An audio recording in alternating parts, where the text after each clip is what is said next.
wabarakatuh. Kami dari kelompok 6 Kimia Dasar 2 Rombes G yang beranggotakan dengan saya Mutia Nurmedi dengan NIM akhir 91, saya Kusnul Bulan Prayana dengan NIM akhir 64, saya Hadinda Safa Azhara Putri dengan NIM akhir 020. Saya Berul Anam dengan NIM akhir 076.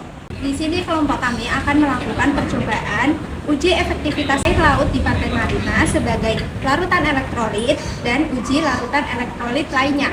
Dengan tujuan yang pertama, membedakan jenis elektrolit kuat, elektrolit lemah, juga non-elektrolit berdasarkan nyala lampu. Yang kedua, menentukan kemampuan masing-masing larutan dalam menghantarkan listrik. Yang ketiga, menganalisis hubungan kandungan ion dalam larutan dengan daya hantar listriknya. Mari ikuti kami untuk melakukan percobaan di Kita ada di pantai. Alat dan bahan yang digunakan dalam percobaan ini yaitu ada paku 2 buah, kabel capit buaya 3 buah, baterai 1 buah, lampu LED kecil 1 buah, fitting lampu 1 buah, gelas 5 buah, tisu secukupnya, larutan gula 100 ml, larutan cuka 100 ml, kemudian minuman isotonik 100 ml, larutan garam 100 ml. Cara kerjanya, yang pertama kita harus merangkai alat uji daya hantar listrik terlebih dahulu. Menyiapkan alat seperti batu, baterai, paku, kabel penjepit buaya, fitting lampu, dan LED kecil. Kemudian kita menyambungkan kabel penjepit buaya pertama pada paku. Setelah itu menyambungkan kedua pada kabel penjepit buaya, baterai, dan paku. Kemudian menyambungkan kabel penjepit buaya ketiga pada fitting lampu. Setelah alat uji daya hantar listrik jadi, untuk memastikan alat bekerja dengan baik, tempelkan kedua paku agar lampu menyala. Setelah alat uji daya hantar listrik jadi, masukkan paku ke dalam gelas yang berisi air laut, larutan gula, larutan cuka, dan minuman isotonik. Kemudian kita mengamati perubahan yang terjadi pada nyala lampu dan gelembung yang dihasilkan.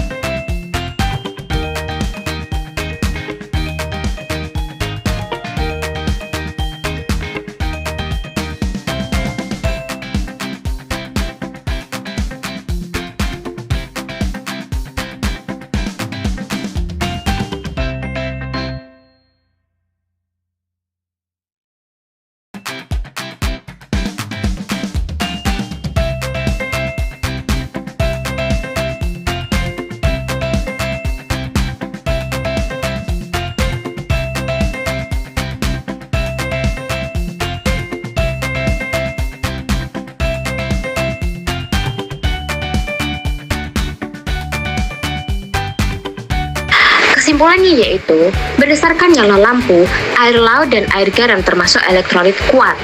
Kemudian air cuka termasuk elektrolit lemah. Air isotonik termasuk elektrolit sedang. Dan air gula termasuk larutan non-elektrolit. Kemudian kemampuan menghantarkan arus listrik tertinggi terdapat pada air laut dan air garam. Kemudian diikuti air isotonik, lalu air cuka. Sedangkan air gula tidak dapat menghantarkan listrik. Kemudian semakin banyak kandungan ion dalam larutan seperti Na+ dan Cl- pada air laut dan air garam, serta Na+ dan K+ pada air isotonik, maka semakin besar daya hantar listriknya.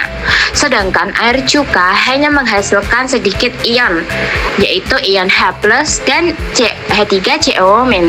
Dan air gula tidak dapat menghasilkan ion sama sekali. Lalu juga tidak bisa menghantarkan listrik.